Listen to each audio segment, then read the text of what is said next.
Today I'm going to be reading one-star reviews of my favorite author, Terry Pratchett. It took me a long time to find a decent number of at least slightly amusing one-star reviews for Terry Pratchett, largely because Terry Pratchett is just incredible, so the odds of finding a one-star review are pretty slim. So the first one that I wanted to find some bad reviews for was actually my favorite of Terry Pratchett's books, and that is Reaper Man.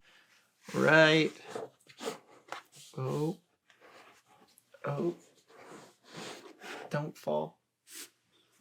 This guy. So I'm going to be reading some bad reviews of Reaper Man. I found a couple, and let's get started. This first one is really long. Oh, actually, one more thing that I thought of. While I was looking through and trying to find bad reviews for these stories, I found so many low reviews of the books where people were really just complaining about the fact that they didn't know how to download the book on their e-reader.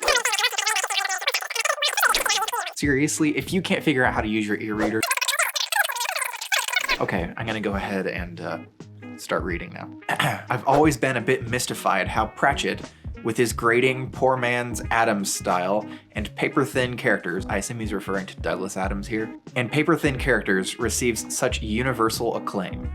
I decided to dive into Discworld after hearing from nearly everybody how absurd and funny the books are, and the early entries did nothing but frustrate me. I'll be honest, you know, I kind of understand people who didn't really like the early entries in Discworld. Color of Magic is probably my least favorite of all of his books. It's not a bad book. I don't think that I would rate it anything lower than 3 stars or so. I can understand if you start off with the very first Discworld books and you don't really like those, that's fine. People probably shouldn't tell you to start with Color of Magic. I'm assuming that's what he's talking about here. However, since everybody claims the later entries are superior to the first few, that's what I just said, I picked up Guards and Reaper Man, my favorite, and also Guards is really good. And they were bad enough to convince me to give up on this author. And this is specifically talking about Reaper Man. This novel consists of 2 halves, one of which, Death having to live among mortals, is a good idea that could have been executed much better. The idea of Death himself having to live among humans could, from a stronger author, have led to any number of insights on our own mortality and the human condition.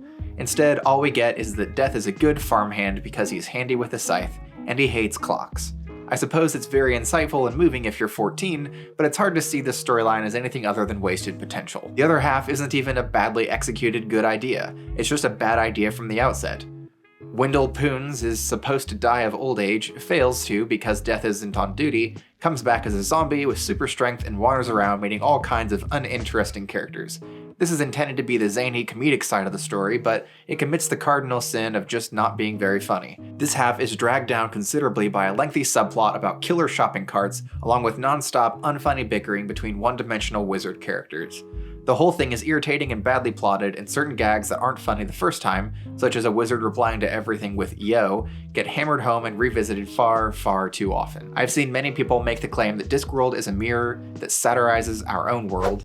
It is. But to me, Pratchett's attempts at doing this are far too straightforward and clumsy to be very interesting. Time to move on. Okay, for the most part, when I read bad reviews, I just think, to each their own. That's perfectly fine. Some people just don't enjoy a story, and that's okay. I myself, because I review stories, really have to be, I think, even more lenient than I otherwise would be when it comes to other people's reviews, because I have an understanding now that reviews are very much subjective. This is your own personal opinion about the story, and as long as you approach it from the idea of, this is my personal opinion, this is how I felt about the story, then your opinion is valid and should be respected. But reviews like this one, where people are being really aggressive and trying to make it sound as though you are lower than them if you enjoy a particular book, that really irks me. But then on top of that, just especially the way that he talks about the plots here, both with Death and with the whole shopping mall that is sentient and evil, it really makes me think that he only looked at the surface level stuff and not the actual depth that Terry Pratchett was bringing to it. This entire book is about mortality, including the whole shopping mall and shopping cart thing. That's all about mortality and reproduction and all of this. And it's been a while since I've read Reaper Man, but if I recall correctly, there's even some really kind of obvious parallels there, and it satirizes our own world, and yeah, he is pretty direct and straightforward about it. I don't think that he uses metaphors to a obnoxious degree, and subtlety is not exactly Terry Pratchett's skull. When he wants to be subtle, he absolutely can be, but most of the time he is pretty straightforward and speaks directly to the reader. That's what his footnotes are for. So if you're coming at this looking for all the subtlety of some classic novel, yeah, you're probably going to be a little disappointed. He's writing a comedy that satirizes our world and also asks questions about our world and the way that we think about things. This book is no exception to that. So I feel like this is either somebody who is deliberately missing the point, or from the sounds of it, based on the early paragraphs of the review, somebody who came at these books wanting to dislike them and then proved his own point in the process of reading both of the books. But it really just kind of sounds like someone who had no intentions of enjoying the books while he read them. Just kind of ridiculous. If I think I'm not going to enjoy a book, I just don't read it. All right, let's get on to another review. Okay, this review is for The We Free Men,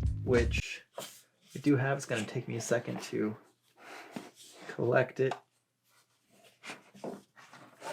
Now this was one of my first Terry Pratchett books, so I picked another favorite of mine. This one has a special place in my heart, just like Reefer Man does, but not because it's my favorite or because I think it's the best Discworld book, although it is great, but just because of nostalgia's sake. I looked for some bad reviews of this one and I found a few. Some of them were really grating on me. And once again, I found tons of people who rated it 1 star because they couldn't figure out how to use an e-reader. Stop doing that. What's wrong with you? Okay, now this first one is really well worded and is honestly the most thoughtful 1-star review that I have seen in a while. This person really articulated their thoughts in a way that I think made it very clear how they felt about the book, and it was just a really well expressed opinion.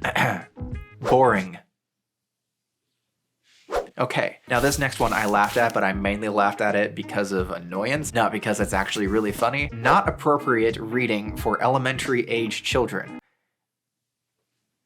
It's not marketed for elementary age children. It's marketed for junior high and high school. A quick Google search will tell you what the age group is, and the age group is not elementary, unless I completely don't understand what the elementary age group is, but I'm pretty sure it's not 14 and up. If you just look up the book online, it will tell you what the age group is. Now the review goes on. Terry Pratchett is normally a good writer, but this book starts off very slow and boring. Very difficult to read drunk Irish slang and accent. Okay.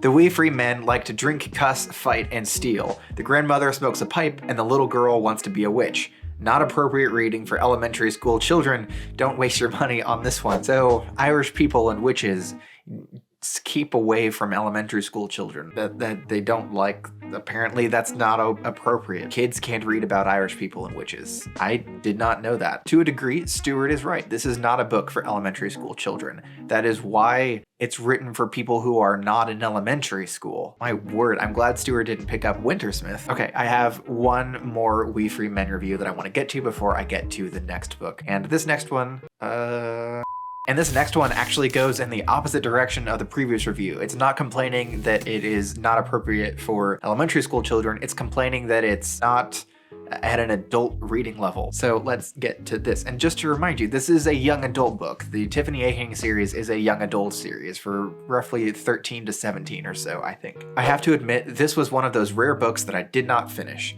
Life is too short. Thanks for giving me an existential crisis in the middle of your review. This book was in the adult section, that is to say, not the children's section. I really appreciate the clarification there, and it is anything but. Yeah, I'm sorry that it wound up in the adult section. It wasn't supposed to be there. Whoever put the book there should have looked up on Google what the age range was for the book, as you could have done. This book would interest a child just starting to read chapter books. Mr. Pratchett may write books that are aimed at older audiences, but this was not one of them. Okay, so now we have on the flip side somebody who is saying that this would appeal to children who are just beginning to read chapter books, but then somebody else just told me that it's not appropriate for elementary school children. So at what age does he think kids are gonna start reading chapter books? At the same time, your main complaint here is that it's not written for adults, when that's the whole point. Are you gonna rate If You Give a Mouse a Cookie 1 star because it doesn't really have all of the nuances that you appreciate in an adult novel? This is really irritating. I found it amusing and I definitely laughed at reading this, and many of the other reviews that I saw around this one were in the same vein as these last two. It was either not appropriate for really young children or it was just not at an adult reading level, and those were their complaints that warranted 1 star on the book. That's fun. That's great. Okay, let's get to the reviews of the last book that I looked up 1-star reviews for, but before I get to those, I just want to let you know that you can like, comment, and subscribe, all at no cost to you. Nice. All right! Mr. Bender, would you high-five him so that we can continue this meeting? The best things in life are free, specifically subscribing to me. Thank you. Your support in whatever form it comes in really helps me out as I try to grow this channel. And now let's get to the other reviews. Okay, I have 2 more reviews that I'm going to get to, and I'm going to be doing reviews for another one that I really enjoy and that I try to reread every year around a certain time. If you are a Terry Pratchett fan, you probably know what I'm talking about. That is going to be Hogfather. Just grab him. Hogfather, one of the death books and another one of my favorites. It is the only book that I read for Christmas, so I'm kind of tempted to read it again right now.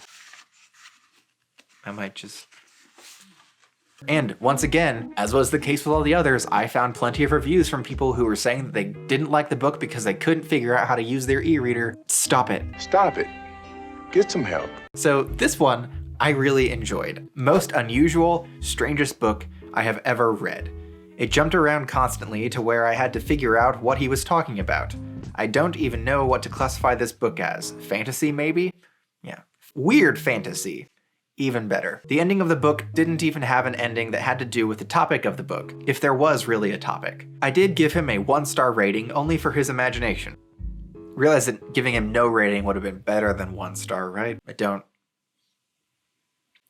Only for his imagination. His kind of imagination has me wondering what he was on, honestly, when he wrote it. Definitely do not recommend this one to anyone. Waste of time. This review really confuses me because several of his points sound like a 5-star book to me. He didn't know what genre it was and wanted to classify it as weird fantasy. He thinks that Terry Pratchett was smoking something. It confused him, made him think it was really imaginative. This sounds fantastic to me. These all sound like selling points for Hogfather, and then he gives it 1 star and also calls it a waste of time at the end. I don't know, it feels a little bit disjointed to me. If I hear about a book that's genre can only be classified as weird fantasy and hear about the author who was apparently smoking something and had a great imagination, that sounds like a 5-star read to me. I think that he should probably consider going back and changing his rating. Okay, this next one really did have me laughing. Hogwash. I just don't get it. First Terry Pratchett, last ever 2. Mad, nonsensical sentences and jumps all over the place. Yes, the God of Lost Socks amused me.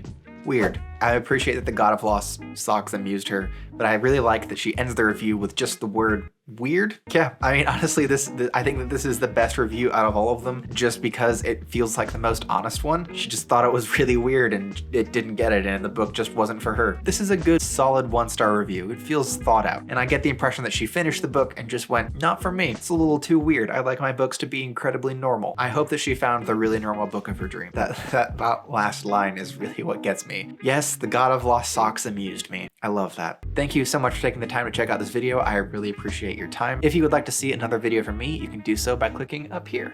And until next time, bye.